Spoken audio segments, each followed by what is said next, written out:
Let's see. All right, we live. Looks like. Let me see. Let me check out my Facebook here. Takes a little while, so a little delay. So I want to make sure. Here I am. That's what I'm talking about. Yeah, love when the plan comes together. What's up, you guys? All right, make sure. I'm coming. I'm coming. Got Facebook coming. Don't you move? Ah, you son of a gun! I know that's what happened. Hold on. My iPad fell. How about that? Oh, I'm gonna put it right there because it makes it easier for me. Okay, so look on Facebook. See if I see anything. Facebook here. All right, so it's Melissa Ebony. Hey, you guys, what's up? What's up? What's up? What's up? Let me get my comments. All right, somebody throw up a comment for me real quick, just so I can see if it's working. What's up, Andrew, Tara? Melissa just shared it, so see what I mean, Pam. So I'll be able to throw that comment up there. You'll be able to read it right on the screen. Okay. All right. All right. So you guys, happy Sunday. Welcome to another episode of the Common Sense Show TV. It is your boy Terry. I am. Thank you guys for sharing. I really appreciate y'all. Really do. I have my topic tonight. It's going to be sexual abuse. And hey, Ebbs. Ebony said, hey, you guys. So I have two wonderful guests tonight, Miss Pamela Morrow and Miss Rita Timmons. Now, we're going to get to all of that in just a minute. So what I want you guys to do first for me, though, hang tight. I got something to show you. Hold on.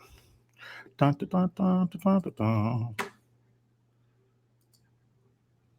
Dun, dun, dun. You look pretty, Rita. thank you. Thank you. It's been a day. Welcome everybody to the Common Sense Show TV, featuring your host Terry I don't know Little. if that's showing. I don't think it is. Recorded on location in Twin Falls, Idaho. Maybe We not. hope you enjoy the show. Maybe you heard it. Maybe you didn't. All right. So thank you guys for enjoying that. Welcome back. All right. So I got Misty, Ebbs, Andrew. All you guys are sharing. I really do appreciate it. I wouldn't mind if you guys go ahead and throw all your emojis. If you look to the bottom right-hand corner of your mobile device or laptop or whatever you're on, you should see 6 emojis down there. Go ahead and tap on those. Okay. And then, so while we're talking, so tonight we're going to talk about a very sensitive subject, right? But before I get into that, I'm going to introduce or let my guests introduce themselves. So whoever wants to go first, you're up. God's evening, everybody. My name is Rita. I call myself the Breakthrough Coach, helping you to break through the fear, guilt, and shame of abuse. I am a newly celebrating 48-year-old mother of one. I began coaching after I came out of being abused by multiple members of my family, but I can now say that I'm healed from that. The guilt and the shame is gone. I'm a recently graduate of Howard Community College, and as proof that no matter how much or what you go through, whether it's abuse, whether it's bullying, whether it's mother-father wounds, you can heal, but you gotta fight for it and you gotta want it. I know that's right, girl. She is spirited today. This is going to be a good one. All right. All right. And Good evening, everyone. My name is Pamela Morrow. I am an advocate on behalf of victims of domestic sexual assault and also human trafficking as well. Looking forward to this conversation. Also looking forward to learning a lot from my whole panelists. Know that if you're dealing with this, that we know that it's a touchy subject. And so in the event that it just so happens that something triggers you, we want you to know that we are here, we're available, and we want to get you healed as well. absolutely. Ooh, it's gonna be a barn burner. I promise you guys. Listen to me. All right. So the reason why I'm having this show tonight It's because one day, I think it was maybe Tuesday, Wednesday. Hey, you guys, Mo and Mari and Courtney, all you guys, thank you for coming. I really appreciate you. And I was scrolling Facebook, and brother Ben X from Dallas. I'm not sure if you guys know who he is, but he is a Muslim brother, and he posted a video of this little girl telling her mother that her boyfriend touched her. So I'm not sure if you guys watched that video, but we're gonna try to see if we can get it going here. So hold on 1 second.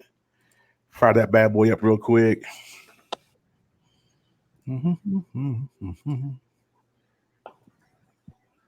All right, lady, let me know if y'all can hear that. Okay, hold on. Can y'all see that? Yes. Okay. All right. The same bullshit. I thought we had this fucking conversation already. I don't even want to fucking do this shit no more. So what else? What did you want to tell me? He touched you. What did you do for him to touch you? I didn't do anything. I was asleep. It was after y'all came back from the club. You know what? Your dumb ass, every time I look up, you got so last night when me and him came from the club. He came in your room last night. What did you do? What the fuck did you do? I was asleep. Okay, and then he did what? What the fuck did he do? What did he do? He touched me. Touched you where? Touched me in the wrong places. I'm sick of this bullshit. For real. This is a good motherfucking man. You run around all day in motherfucking booty shorts. What the fuck was you doing when he came over here and he came out the room? Why are you mad at me? It's your boyfriend. You my motherfucking daughter. You trying to take my motherfucking man. That's a problem. I'm gonna let you down. Your brother Ben X. It's a very. Oh. All right. So for those of you guys that saw that, I took out his commentary because I don't want, I've already heard his commentary. I know how he feels about it, and he just as mad about it as everybody else. Hey, Lotta Body, what's going on? Hey, Mitch is already in here, and all you guys. All right. So upon watching that video, I'm going to ask my guests, and whichever one of you guys want to go first. You guys have seen it. If this is your first time watching it, what was your thought process? And folks that are watching on Periscope and on Facebook, comment for me. What was your thought when you watched that video? So my first reaction was I was very upset about it. And the reason why I was, and not just upset, but what it did for me was it kind of triggered me for a minute. And it took me back to my childhood when I found myself in that position. And I'm saying to my grandmother, hey, this is what happened. This is what this person did. And I ended up getting a whooping for it. And I didn't understand why I was getting a whooping when I had done nothing wrong. And it just kind of like took me back for a minute. And then I began to think about all the other women that I've talked to or the people that reach out because they're in that situation and how oftentimes they're not believed. And most of the times we know that when this happens, it happens by someone who's pretty close to you or someone that you know. And it just really, really just kind of angered me because this is her mother. I could, as a mother, I cannot fathom my daughter's coming to me saying to me that someone had assaulted them and that be my reaction. So it upsetted me, it hurt my feelings, and it took me back for a moment. Yeah, that was definitely my hey Sarah, that was definitely my take on it too. I have some more, but we'll get into that just a second. Miss Rita, what did you think? I wanted to jump through the screen and beat the crap out of the mother. And that's how I felt. First of all, there is nothing a child can do to warrant that. Right. And then you also have to look at and understand what the mother's dealing with. She's dealing with rejection, because if she was not dealing with rejection or some sort of abuse herself, she would not have come at her daughter like that. First and foremost, that is your child. Your child has no reason to lie to you. When something of that nature occurs, investigate. Right. But I literally wanted to go through the screen and tell her. That was my initial thought. And like I said, when I sat and thought about it, she's been through something. Mhm. She's dealt with something Right. to make her say what it was that she said. I wanted to find the child. I wanted to call the police because, Mhm. but I didn't know what state they were in. Because I'm like, if that's my daughter, if it's my niece, if it's my nephew, because yes, believe it or not, it happens to men. I'm trying to find you and I'm trying to find out where they are because it's going to be a problem. No child asked to be abused. None. Right. And you not side with that child, you side with your boyfriend. Yeah, that's how I felt. You know, as a man, when I watched it, hey Cheryl, hey Alicia, what's going on? I was thoroughly pissed. You know, and I'm not even. I've never experienced it. I don't know anybody that has experienced it, but to watch that, because the mother, for the mother to say to the child, "He's a good man. You're gonna mess this up." Let me echo that sentiment of just about any man who's ever watched this video. That if he is a good man, first of all, he's not gonna touch your daughter. Right. That doesn't qualify him as a good man. They qualify him as a piece of crap. And it's okay if you guys use expletives or curse or whatever, but just be breezy. It's kind of a PD. So, so I was thoroughly upset. Like I cannot fathom what level of self-esteem did this mother have. None. I just don't get that. None. She has none, which is why she said what she said. She has the perception somebody has lied to her. And again, as I said, she's been abused. Somebody's lied to her. She continues to lie to herself, saying, I'm not going to get better. No one's going to want me. No one's going to love me. So even not only with him abusing the daughter, it's no telling what he does to her. And to her, it's acceptable because she doesn't know who she is.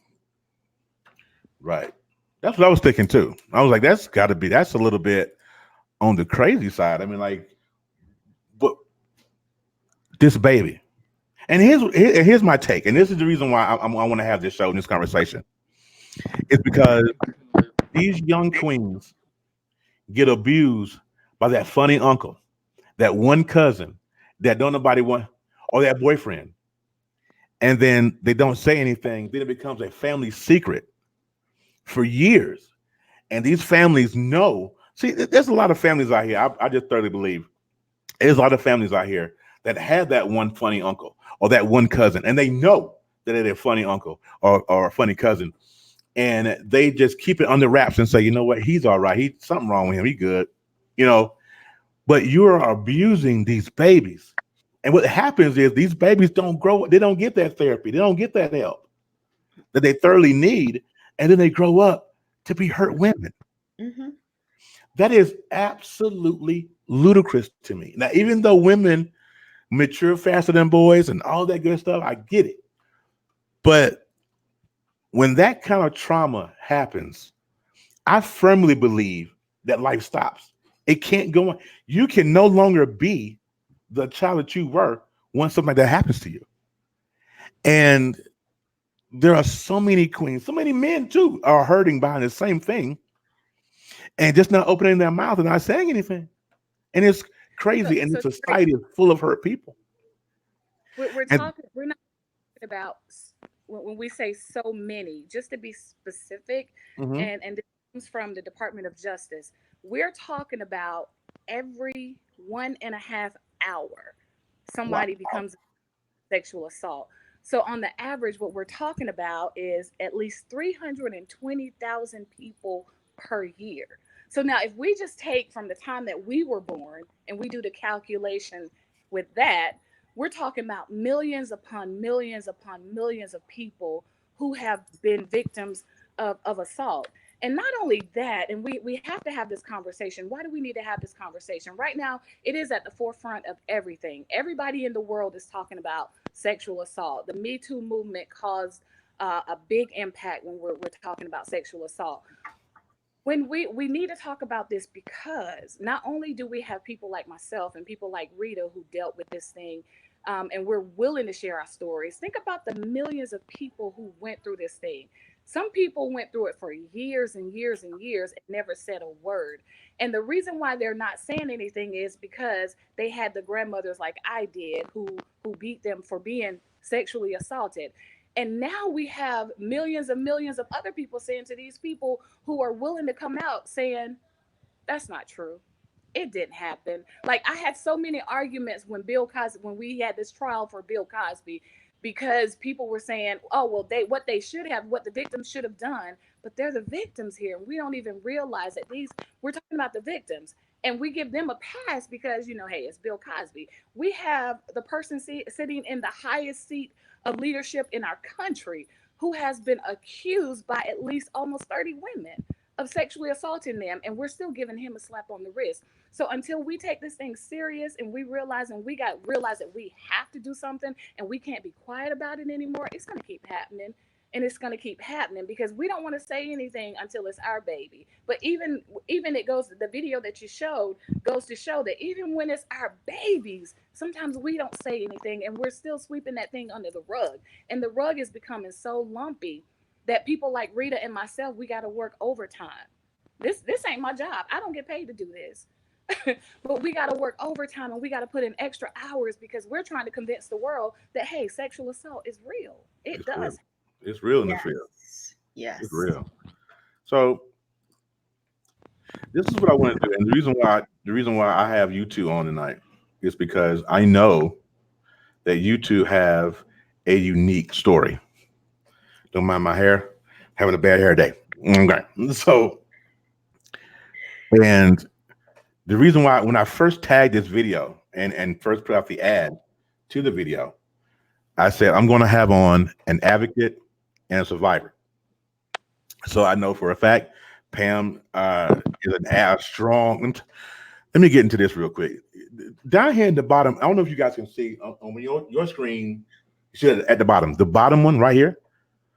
That one, Miss Pamela Morrow. You're talking about somebody who is stronger with a G, a capital S and a capital G, advocate.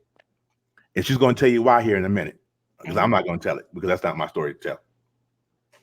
Miss Rita at the top has, and I've known Miss Rita. I know Miss Rita for a couple of years now, and I knew her before. She's not this elegant, glamorous diva that you see on your screen right here.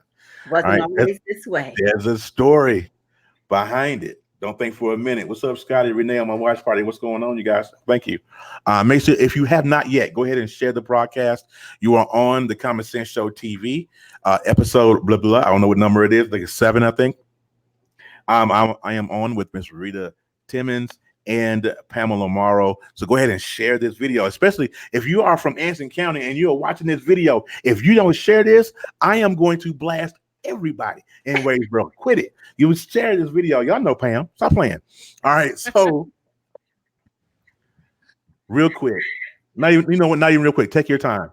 Miss Rita, first, I want you to tell whatever you want to tell as far as your story, as far as this goes. Where what's up, Jeff? My parents, of course, born here in Baltimore. And at the age of 2 or 3 years old, I was sent to South Carolina with my aunt and my uncle. My mother worked 2 full-time jobs. My father was a street pharmacist. If you don't know what that is, it's a drug dealer. Drug dealer, yep. And with my mother working 2 full-time jobs, my father did not know how to care for himself. So of course he did not know how to care for small children. So we were sent to South Carolina. At that time, it was my uncle began fondling me. And I would go between Baltimore and South Carolina. There were times I would go back in the summer because I did not move back to Baltimore until I was six and a half years old. So from 3 to 6 and a half, it started with my uncle, whom I lived with, my aunt and my uncle. It then moved to my great grandfather. And what I found out after my mother passed away is that my grandfather and another uncle sexually abused my mother. When we finally returned to Maryland, my aunt was dating this gentleman. He wasn't a gentleman, but God forgave him, and so did I. Who took it to the next level. It was not fondling. He sexually abused me. We had intercourse. He made me do things to him that no child should ever have to be made to do to any adult or anyone else. So in this relationship, because it was a relationship, I was taught oral sex, and he also tried anal sex. But because he was so big, he did not fit. I started my menses at 8 years old, and with him molesting me, it began, I was around 9 or 10 years old. And this went on for some time. And my aunt asked me one day, is he bothering you? Is he touching you? And I lied to her and I said, no, Auntie, he's not doing anything to me. And in doing so, I held my head down, one, because I respected my aunt, but I lied to her.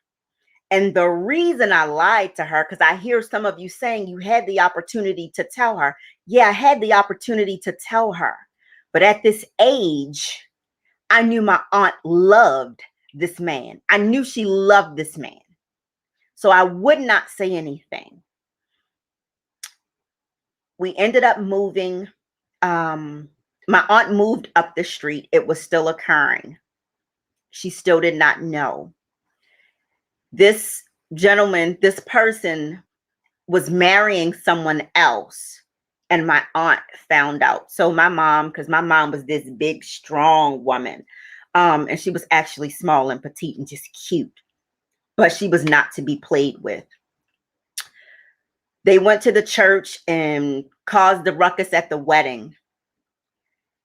And it caused so much frustration within the family. It got to the point we no longer went to my grandmother's house. From being sexually molested, I became older, fought in high school at least twice a week because people didn't like me. I'm quiet. I didn't bother anybody because inside I was being tormented, bullied. And then I watched my parents like fist fight. My brother and I sat in the back of probably a 1970 convertible Mustang, watching my mother swing from the back of a truck, and we're screaming. We had to be maybe about 7. I was maybe 7 at this time.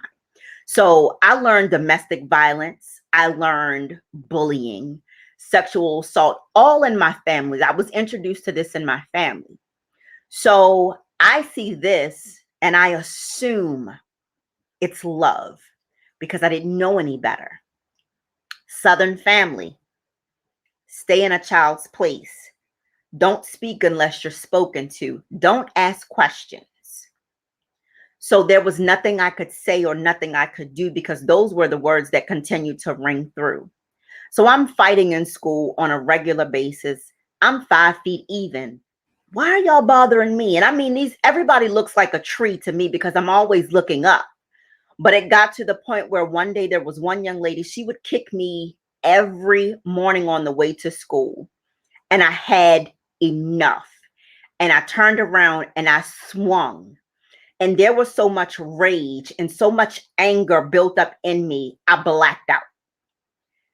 You never want to get to the point where you black out because you don't know what you're doing. You don't know what you're hurting or who you're hurting, how much you're harming them.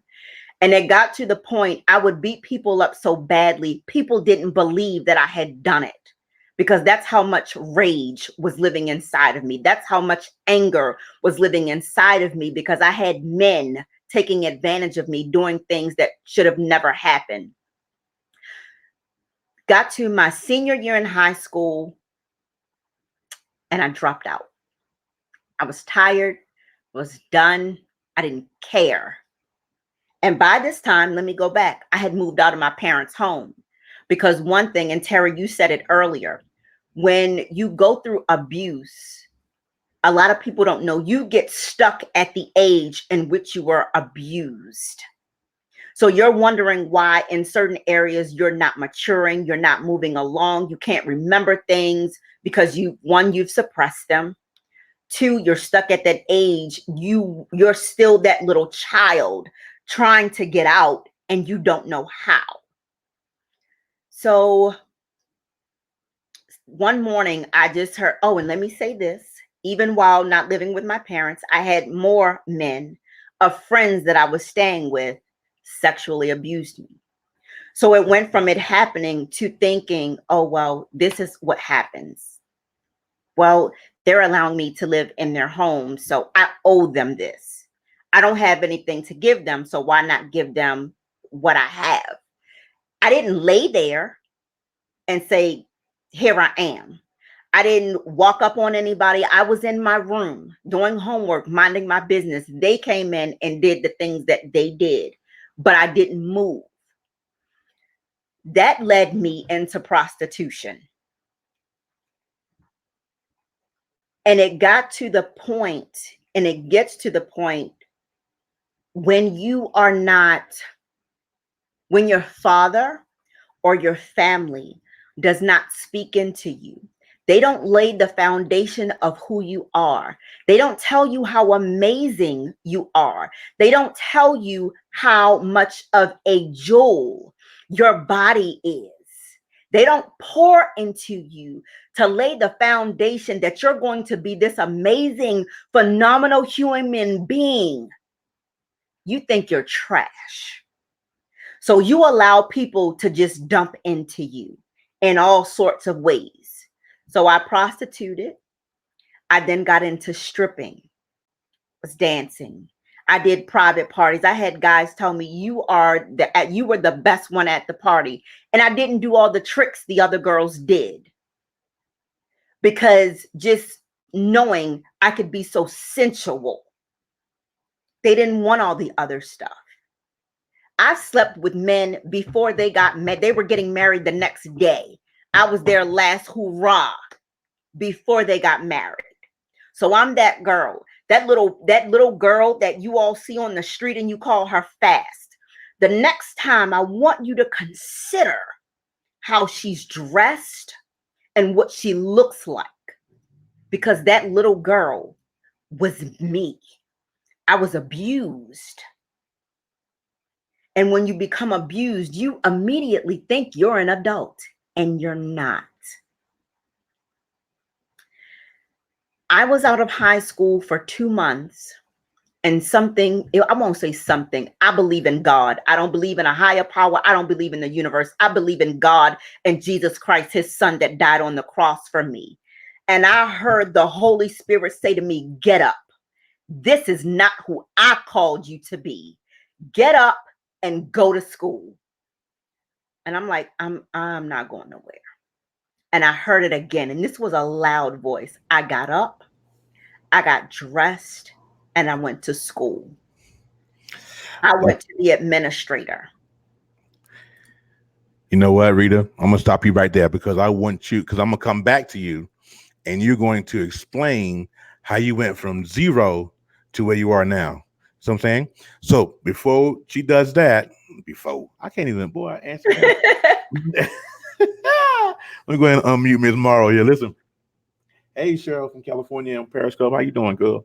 All right. There I go again, girl. Who says that? What? All right. So what I'm going to do now is I'm going to switch gears because the story you finna get ready to hear now, and I don't know a lot of the story. I know what the end was. I don't know the story. So I'm going to turn it over to Miss Pamela. So, and before she starts talking, what I want you guys to do is, there's anyone in here that's watching this, Periscope, Facebook, if you have gone through this, listen tight. You understand? Listen tight to both of these women. If you have daughters, sons, even, bring them in the room. It might get a little, I mean, if you hear something, you can cover their ears up, but this story has to be told. Someone has to be the advocate. Somebody has to step up. So I'm going to shut up now. See, there I go again. I am going to let Miss Pamela chime in. So Miss Pamela, whenever you're ready, Miss Rita, I'm gonna mute you, and I'll mute myself, and then give Miss Pamela the floor. Okay, you ready? Okay. So, Miss Rita, as I'm listening to your story, although I mostly advocate for victims of domestic violence and just recently incorporated sexual assault and human trafficking, I'm listening to your story, and as I listen to your story, I know that there's a connection. How do I know that there's a connection?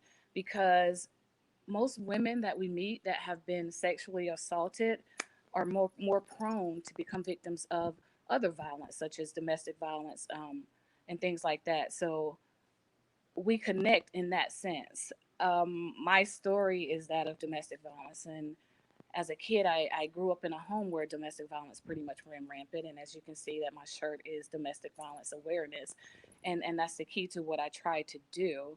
Also, having a story of sexual assault, and I just really want to say to anyone that's listening that we have to keep in mind that we're talking about 94% of the women in the world who have dealt with this. And between the ages of, hear me now, between the ages of 12 to 24 is usually when this happened. I was much younger when mine started. My molestation started at an early age. But by the time our babies now are 12 years old, they're having to deal with being sexually assaulted. I said to my daughter today, who is a sophomore at Winston-Salem State, I said, do you realize that just because you're in college now and the demographic changes, that you are more prone to be sexually assaulted than girls who are not in school? The numbers increase. Why? Because most college students don't want to talk about it. They don't want to tell that it's their professor. They don't want to tell that it's their roommates. They don't want to tell that it was the friend of a friend whose party that they went to. They don't want to tell because they're seeing so many stories in our news outlets that says to these boys that are raping them that we're going to give you a slap on the wrist, that we're not going to charge you because you come from a good family or you're a good sport, you're a good athlete and things like that. They're hearing all of that and they're seeing all of that. So on top of all of this, our babies have to deal with that. Can you imagine when that comes, Rita, from your family? And 9 times out of 10, it does. But I just want us to keep in mind that we're talking about 94% of the people in this country that are dealing with this thing. And on top of that, now they have to figure out, and I promise you, Terry, I'm gonna get into my story, but this just blew me away. That 33% of those people who have been sexually assaulted think about committing suicide. I was one of those people because I felt like nobody believed me. Nobody wants to help me. I'm being blamed for something that I didn't do because, like Rita said, I was that fast little girl because I've always been the biggest girl. I got boobs before everybody else did. I got my period earlier. So now, she's ready or whatever, yada, yada, blah, blah, blah. So you get all this blame and you have to carry this weight. And a lot of these people that are dealing with this thing don't know how to carry the weight of it. And they contemplate suicide. Wow. 12 years old. You're thinking about killing yourself because somebody came into your room who didn't have a right to be in there. When we look at that video that you played earlier, this girl is sharing with her mother that her boyfriend, and let me just throw this out there because I always say this on my Facebook page. Women, y'all got to stop taking these men around your babies. You cannot keep just bringing anybody around your babies because I always say to women, look, if he think you fine, wait till he see the younger, firmer version of you. He gonna want that more. He's gonna enjoy watching that more. So we gotta be careful who we bring around our babies. We gotta be careful who we allow our children to associate with. Be that nosy parents. Who's texting your child? Who is on their Instagram? Who's reaching out to them in Messenger and stuff? We gotta pay attention to all of this stuff because the enemy is so subtle that Any way that he can get in, he will get in because he is trying to get our children. And we got to be willing to fight for our children. So my story is not, oh, Rita, yeah, I know what it's like to have an uncle violate you, but I've always been a fighter. So after a period of time, I'm like, you know what, this is not going to happen. I'm going to shut this down. And that's what I did. But one of the things that I couldn't shut down was the fact that my mother was being abused by her boyfriend. Not just abused physically, but the more that I think about it, the more that I play it over in my head, she was also being violated sexually. And those two, they play up, they're like twins. With one comes the other. So my mother was a victim of domestic violence. By the time that I was two, my mother and my father had divorced. And so my mother now found her new boyfriend, and with the new boyfriend, I'm trying to read these messages, and y'all know I can't see, but my mother started dating a gentleman and started dating this man who was very abusive to her. I'm telling you that they fought so much that by the time I was 6 years old, Terry, I had literally mastered the art of removing my mother's stitches when she would go to the hospital to get stitches. I had mastered the art of removing those things with nothing more than tweezers and a razor blade because she was never allowed to go back to have them removed. But by the time I was 8, when I was 6 years old, I remember my mother being beaten so bad that she was literally left for dead. He left her laying, we were in a house where we didn't have electricity. We lived so far off from our family, so nobody was around. And the closest neighbor that we had was probably a few miles away. And my mother was beaten so bad by this man. Not only was she beaten by him physically with his hands, but after he got tired of beating her with his hands, he reached over in the corner and he grabbed a broom, the wooden brooms that we used to sweep with. He grabbed one of those and he began to beat her with that broom. I'm 6 years old. My youngest sister is only 4. My oldest sister is 7. So at the age of 6 now, I am left with the task of trying to figure out how in the hell do I get my mother out of this house to get her to safety? And we had to figure that thing out because my mother, she's unconscious, she's bleeding, she has stab wounds, she can't even hold herself up. But when she comes to, I find her tapping me on my shoulder saying, baby, you guys have got to get me out of this house. You got to get me get me some help. And we began to carry her out of the house. And as we were carrying her out of the house, she said, you can't go down the driveway because if you go down the driveway, he's going to wake up and he's going to come and he's going to finish what he started.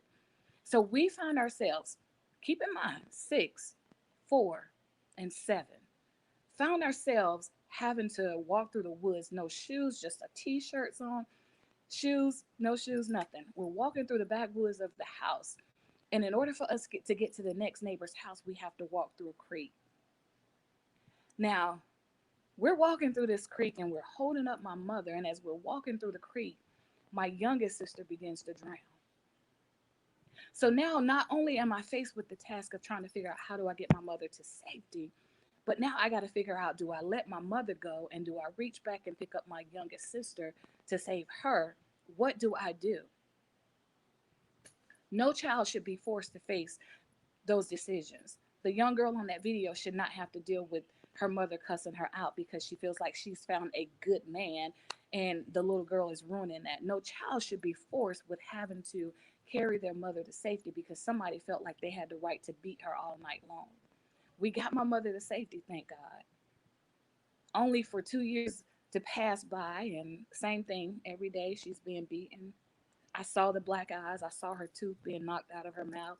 I saw her stabbed. But when I was 8 years old, my mother decided that she would leave her abuser. And we were happy. We were excited. She was happy. She was excited. Until one night he decided that he would come to the house. He would kick the door in. And as we are laying in bed with my mother, he breaks into my mother's house, burst into her bedroom, and he began to stab her. My mother was stabbed 13 times that night, and she died while we sat there and we watched as he stabbed her. I was 8 years old. My youngest sister was 6. No child should have to deal with that. I didn't get a chance to say goodnight to my mother because this person felt like he had the right to do what he did to her. And now I'm 45 and I'm still longing for my mother because of what he did. Domestic violence, sexual violence, all of that violence against women. We got to figure out a way to stop this thing. We got to come up with some answers and some solutions. We got to start believing these victims. Parents, we got to start believing your children when they come to you and they tell you that somebody touched them or somebody did something wrong to them. Even if it's not your kids and it's your neighbor's kids, or if it's a friend of your kids, we got to start believing the victim. Believe the victim first.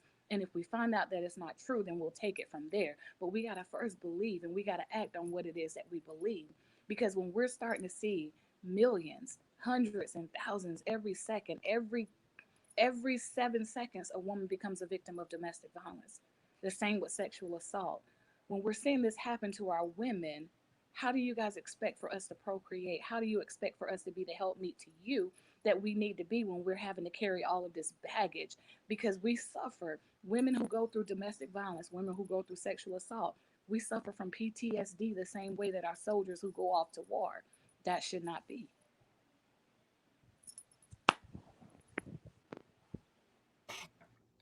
Let me see if I can pull myself together for just a second. Um,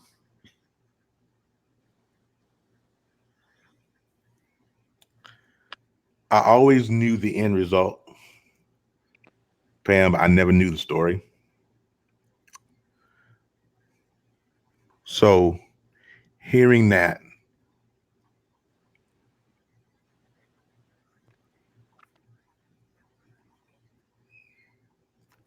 remember her name. Remember her name. Don't nobody, man, get crazy. Get crazy, crazy.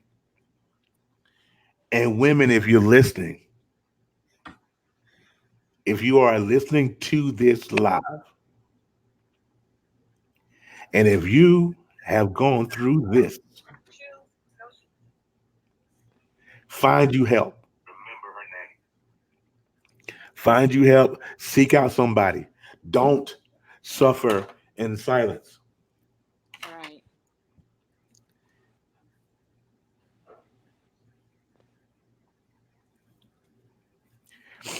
Okay. I'm gonna pull it together. Hold on. I'm gonna get it together in just a second.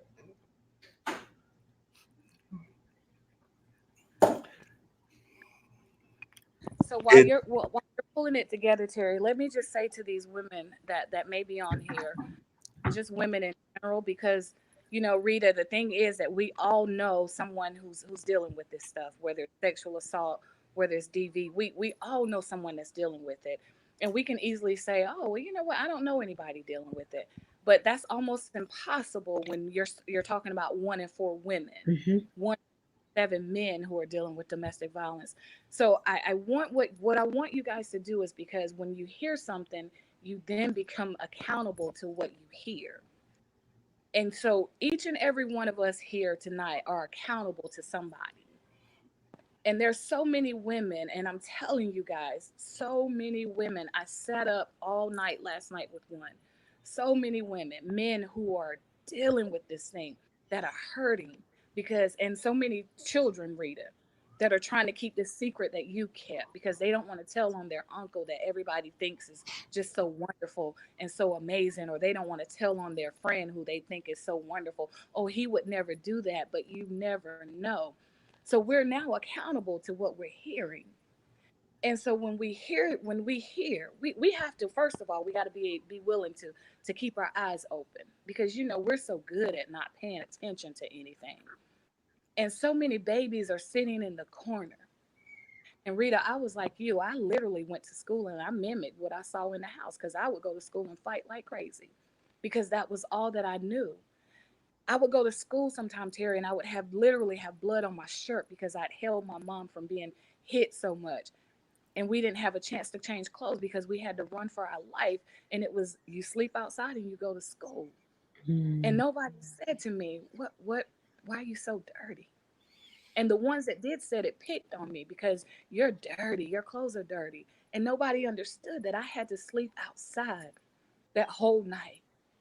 So people don't understand that when people are in these situations, we're not in this situation because we're fast and we want to have sex.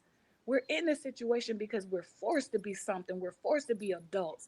I was forced to feed my sisters when my mother couldn't feed them. I was forced to get my mother to safety because she couldn't carry herself. I was forced to sit in that room and watch my mother die. I was forced to do this. These people are forced to be in these situations. Rape is forced. Sexual assault is forced. People are forced to do this thing. And if we are not willing, we can come on here and we can say, my God, oh my God, all we want.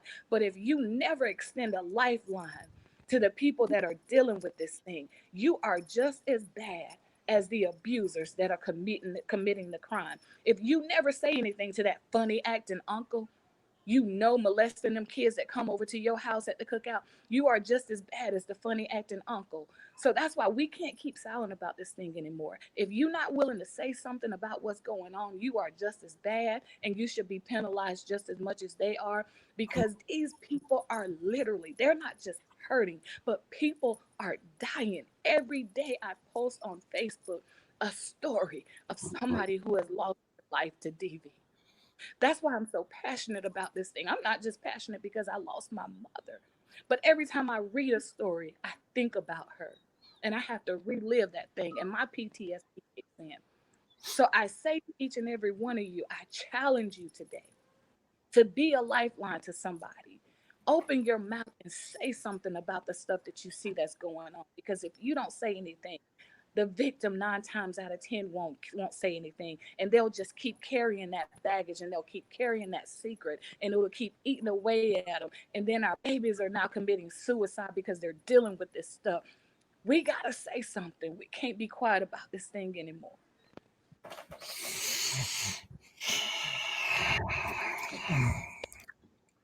I think I'm together now. You listen, guy. Oh God. Okay. I'm going to echo something that Ebony Foster said in the comments a little while ago, and she said that the courage that it's taking you guys to tell a little bit of the story, to give a little bit of the backdrop, to scream the sentiment. This is why we do what we do. This is why we care for our queens. This is the reason why we want to make sure that we save something. These babies are going through. I'm listening to your story, and I'm blown away. And I've heard 1,000 stories similar to it, but I'm absolutely blown away. And the loss of your mother. I've seen posts, I've seen T-shirts, and like I said, I knew the end. I didn't know the story, and to hear it, it's just a newfound respect. It's a newfound respect. I've always respected you. I've always loved you, but this is something else. This is another level of women have all of the strength. The fact that you guys tapped into it is the difference. There are so many women that are walking around, I believe, that have that same measure of strength, faith, resilience, and all of that. Some of us just don't tap into it. Men too. So here we are. We've gone through the bad stuff. We're going through the bad stuff. Now, here's the fun part. We're going from zero to redemption. Going from zero to the blessing. Because of the struggle, because of where you went, because of what you went through with your mother and being young and blood and T-shirts and stripping and raping and all that. Now, let me hear the story of redemption. Well, Miss Rita, where are we now? Right now, we are re-releasing our book. Listen.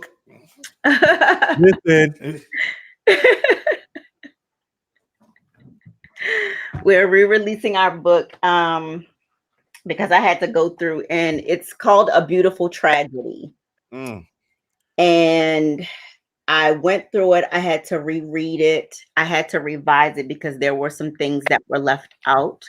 I am now a recently college graduate. I am coaching. I'm coaching. But I think the most important thing for me right now, and what I'm most joyous about, is in sharing my story. There are now men that are coming out. I've had probably about 5 to 6 men come out and share with me that they were abused. Mhm. And it does my heart well because we tend to emasculate the men. And I want to throw this in: parents with your children. They are just little humans. Stop talking the cutesy talk to them. Teach them the correct anatomy of their body parts so that when someone comes to them and makes an attempt to touch them, they can come to you and tell you, Mr. or Mrs. So-and-so tried to touch my penis or tried to touch my vagina instead of my cookie or my mommy daddy stick. Because when you hear cookie, you're thinking, oh, well, I packed a cookie for their lunch, so that's what they meant. No, that's not what they meant. Because we don't know people. We don't know their backgrounds. Mhm. So teach them the correct parts of the anatomy so that can stop. Yeah. I've also co-written 2 other books. Books. I will say that every time she said It's books, and God says there will be more books. Mhm. I'm also working on a 501c3, which is Imagine Me LLC, and it caters to the youth and young adults. One of the programs is A Dinner and a Dream, and it deals with healing. It deals with rejection and low self-esteem. The other program will be for the adults, and I'm also going back to school to work on my degree to become a counselor, because what I do know is, from a coaching standpoint, I can start you at a certain point.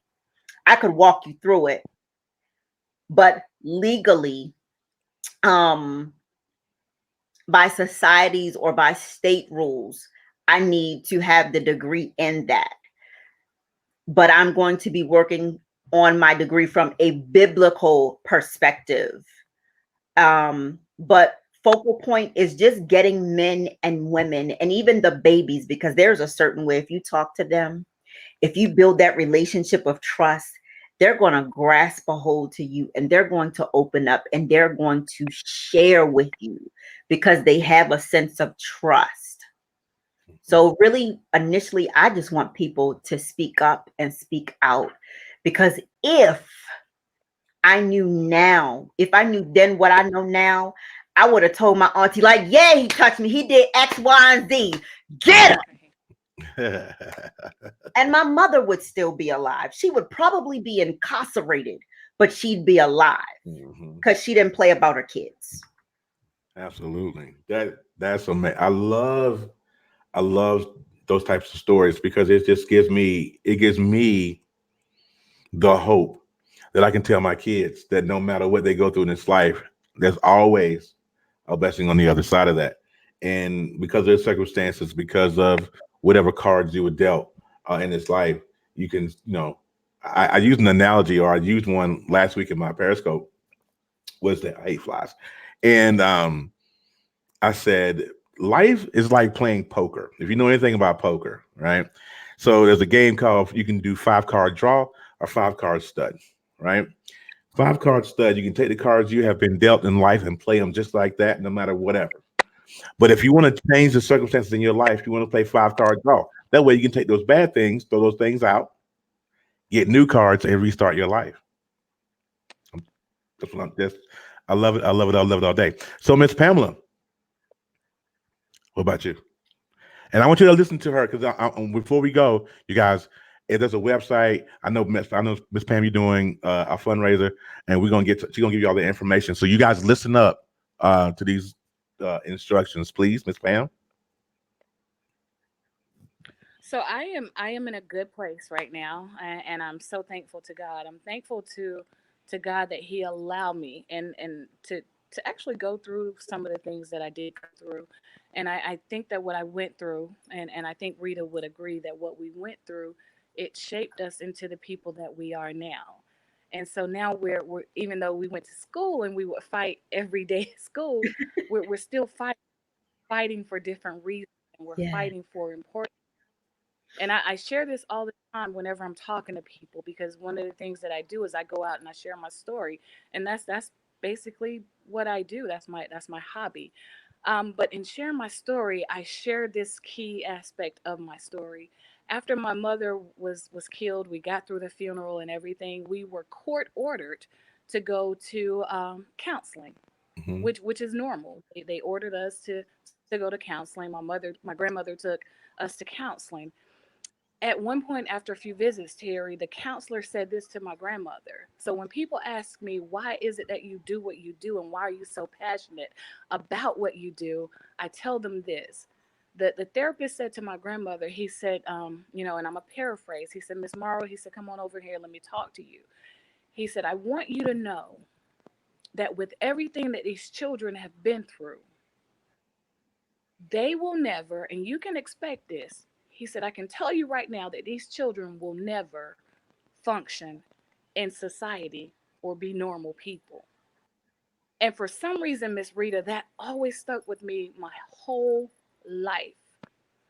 And so today I wish I knew his name and if I had his number so that I could call him and tell him that you thought that I would not be normal, but I finished high school. I graduated from college, and like Rita, I have several degrees. I worked for the federal government. So that little kid that you labeled as being crazy, who would probably get a crazy check his whole life, has overcome all of the things that you said about her.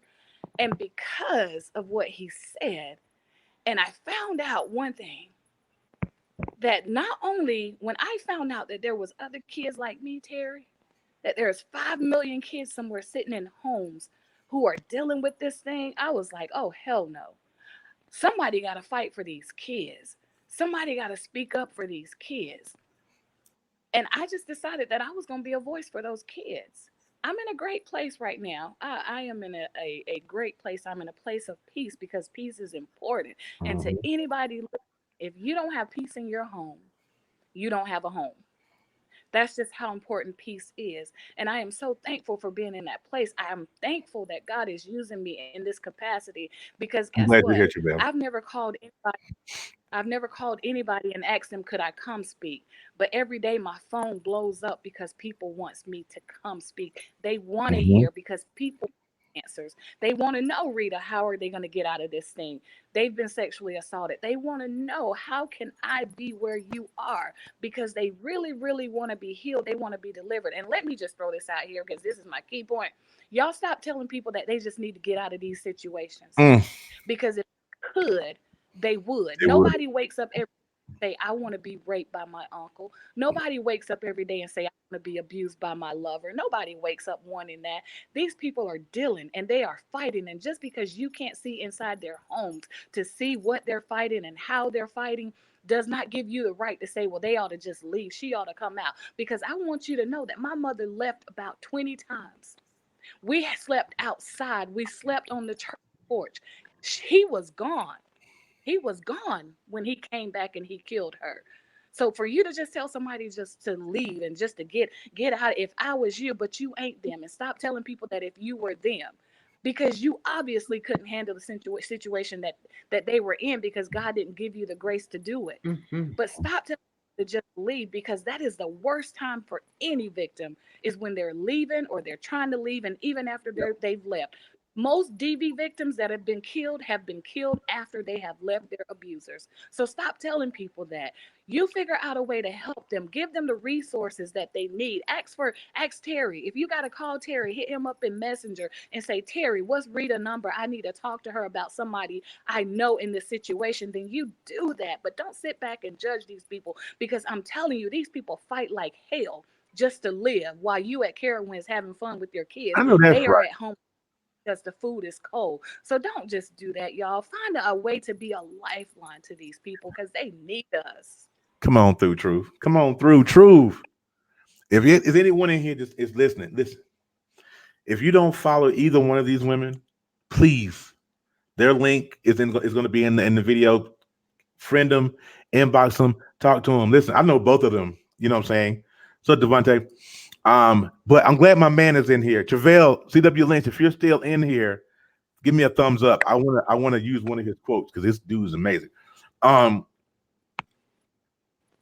everybody in life has gone through a level of pain, and we talked about that earlier. But I want to use this quote. I hope he's still here. From my guy Travell C.W. Lynch. I don't know where his book is, but Travell, he's in the comments. But he made a quote in his book. There he is, right there. He made a quote, and he said, "Ladies, and I'm going to implore all of you, make your pain pay. Make your pain pay." That's Travell C.W. Lynch. That ain't Terry. That's Travell Lynch. There, he just commented right there. He got a new book. Make it pay. You know, pain does its job. Pain takes you through that level of life where you have to either sink or swim. All right. So make that pain pay, like Rita's doing, writing books, doing conferences, Pam, going speaking engagements. Make that pain pay. Okay, pain, you took this part of my life, but watch me work. Right. Watch me work. When I tell you, oh my God, Travell's in here. Listen, Travell, put your book. His website is IamThePossible.com. Go to his website, order his book. What is enough is his book. Go ahead, man. Listen, do that. Miss Rita's book. All right, go cop that. Get help. Please. Stop. Please. I mean, I know it's easy for me because I'm a guy. I know it's easy for me to say, but we have to save this society. Women who are broken and have gone through hell and high water, it's hard for them to raise children because they ain't complete. They're not healed. They broke. And then we wonder why our society is so broken because we broke. We're broken as people because we don't want to go heal because it's easier to hide in the pain. It's easier to stay there. It's easier to go, I'm gonna hide behind this mic. You guys, when y'all get done, call me. I don't want no part of it. Yeah, we have to come off of behind the trees, the brick walls, the buildings. We got to get through that. And for our children. Yes. For our children. Let's be better examples. Fellas, if anybody's watching this, and any man watching this, if you either been a victim or the victimizer, if you've been a victimizer, don't let me see you in the street. But if you're a victim, get help. We have the Brothers of Legacy. Me and Travell are part of that. Me, Travell, A.D. Walker, Pastor Brian McCory, and Dwayne Goodson from Atlanta. We're all part of that. If you've been through that, come and see us. Come and see us. That's what we're here for.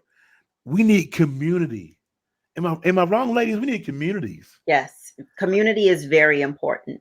You can't walk this thing out. And a lot of body, right? See, Pam, Rita, a lot of body Osborne. She's hollering from across the room. Mm-hmm. I need help. She's been in my lives for the longest, and I love her for that. You know what I'm saying? And thank you for the support, by the way. But she's hollering from across the way. I need help. There it is, right there. And definitely reach out to us because depression and anxiety are some serious things. Yeah. And one of the things that we've been taught, especially in our community, in the Black community, is that therapy and counseling and all of that stuff is not for us. And that means that you're crazy. But one of the best things that I did for myself was get myself some counseling. Mm-hmm. Because in order to pour into somebody else, it's just like Terry said, in order for me to help those that are broken, I had to realize that I was broken. And I had to get myself into a place where I was whole. In order for me to teach wholeness, I had to be whole myself. So don't allow anybody to think you. Depression and anxiety, it's normal. It happened. You ain't crazy, baby. Get you the help that you need so that you can be whole for yourself, so that you can be whole for your children, so that you can be whole for your family. And when all of those things are whole in your life, then your community is whole. And like he said, that's why our community is broken, because those cracks are in there, because they told us that if we seek counseling and if we seek therapy, then we're crazy. but you're not crazy, honey. I suffered from both of those, and Mhm. those things can be shared. You can overcome depression. You can overcome anxiety. You can overcome anything that you are dealing with, but you got to be first willing to deal with it. You know, as you guys were talking, something came to me, and this is probably an elementary word, but I'm gonna give it to you anyways because that's just me. Okay, and y'all follow me here. Travail, all you guys, listen.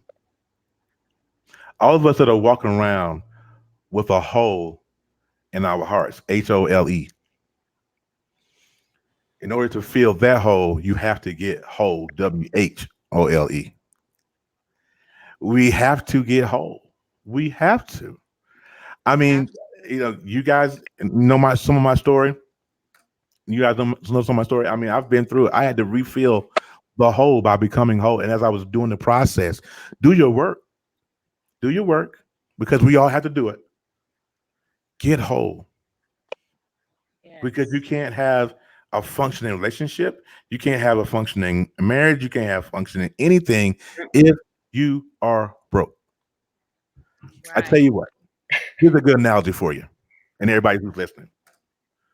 Take your favorite vase that holds those 12, those roses you have at your house. Take your favorite vase, take the flowers out, take that vase and break it. Right? Then put your flowers in it. See if it'll hold. See my analogy? You catch that? Because you can't fix nothing broke. You can't fix anything broken. You can't have flowers in there. You can't hold a picture of what nothing. Break it and see how much how productive you're gonna be broke. That's And not a lot of men and women, they're wondering, why am I doing this? Why are my characteristics doing that? It's hmm because your soul is fragmented. And every time you were abused, and then after you went out and you just start sleeping with people and doing this and doing that, that's now your husband and your wife. So all these people have different parts of your heart, different parts of your soul. And as Terry said, you got to become whole.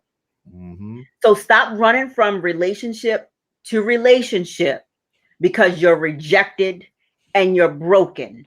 hmm You're going to continue to be rejected and broken until you become whole.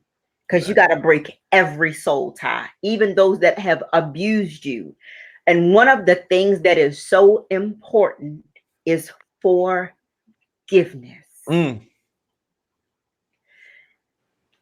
Exactly. Anger, hurt turns to anger. Mhm. Anger turns to bitterness. Bitterness becomes detrimental. And what you're doing, you're inside, you're eating yourself from the inside out. You're Mhm. wondering why you're sick. You're wondering why you have all these aches and pains and iniquities that you're dealing with, and you can't, there's no clarity, there's no nothing. Your soul is fragmented. You got to break the soul ties. You got to deal with the rejection. You got to deal with abandonment. And please stop thinking no one will ever love you. Love yourself first. When you allow yourself, first of all, when you admit and say, this happened to me, and baby, I want you to cry. I want you to scream. I want you to go out and just run until you can't do it no more. Because you're releasing all of that stuff that's in you and it's ugly. Exactly. Exactly. Because now this cute, beautiful chick you see before you, I used to think I was the dumbest, ugliest thing walking on the face of this planet. But now I dare you to tell me, oh, she got a nice body, but she ain't cute. Baby, you don't know who my father is because he don't make anything ugly. I know that's right. Ooh. I hear the choir. You hear So the start loving on you. And as Pam said, first of all, it's a process. It does not happen overnight. But you first have to be willing to say, I experienced that. If you don't know, that's the first key to breakthrough right there. For shizzle dizzle. Because the enemy holds stuff over your head. Oh, you're not going to tell that because I'm going to keep shame and I'm going to keep guilt and fear over you. You'll never tell that because they're going to call you dirty. They're going to call you this and call you that. I prostituted myself.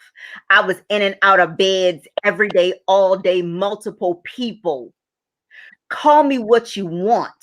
But what I know for a fact is that I'm a child of the King, a child of the Most High God. And everything that I suffered, what the enemy meant for good, for evil, God meant it for my good. Mm-hmm. And just like he did it for me, he can do it for you, but you got to step out and stop being scared.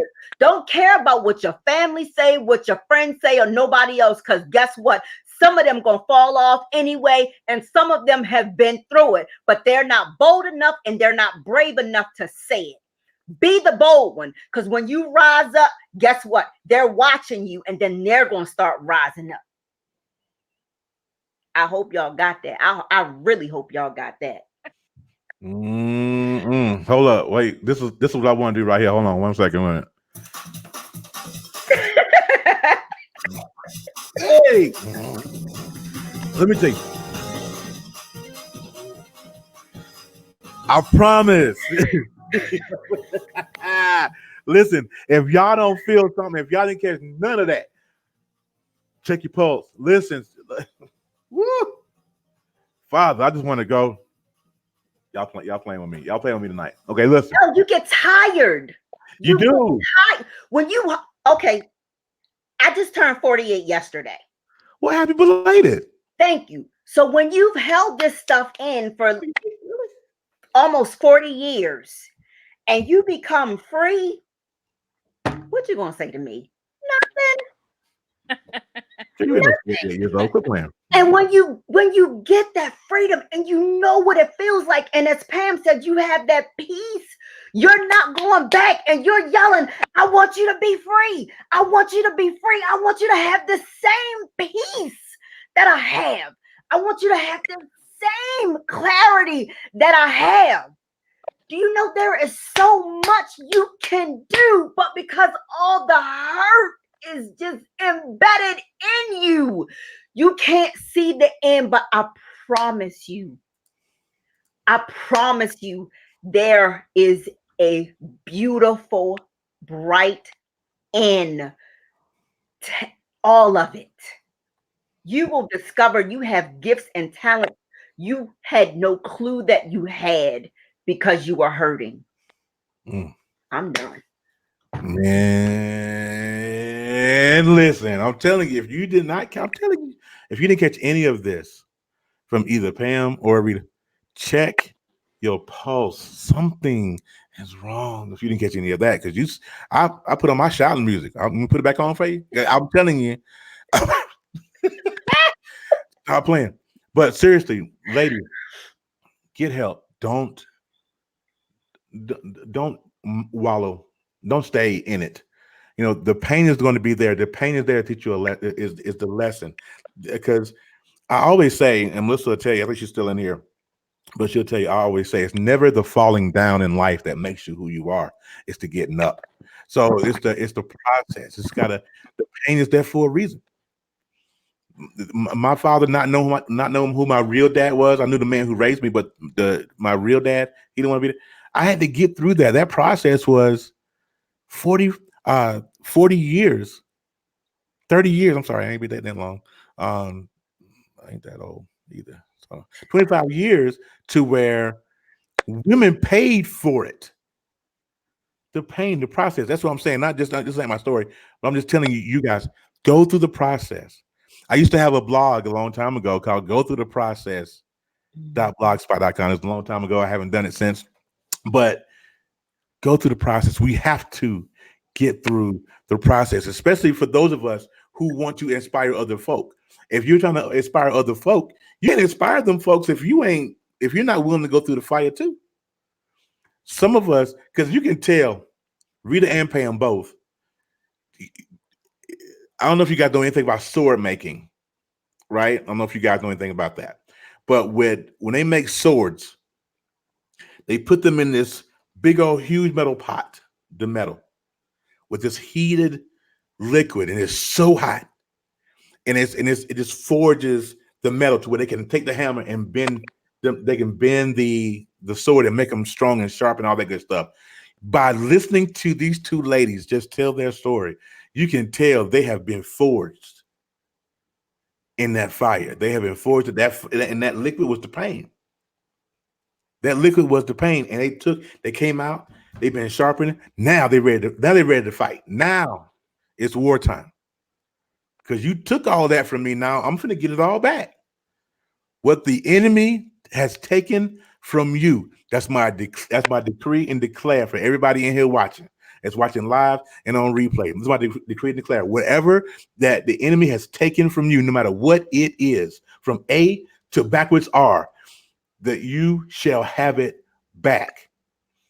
But before you do, you have to be forged. You have to go through. Don't be afraid. Reach out. Get your life coach. Find Pam. Find Rita. Find me. Find the Brothers of Legacy. Find whoever they're rolling with.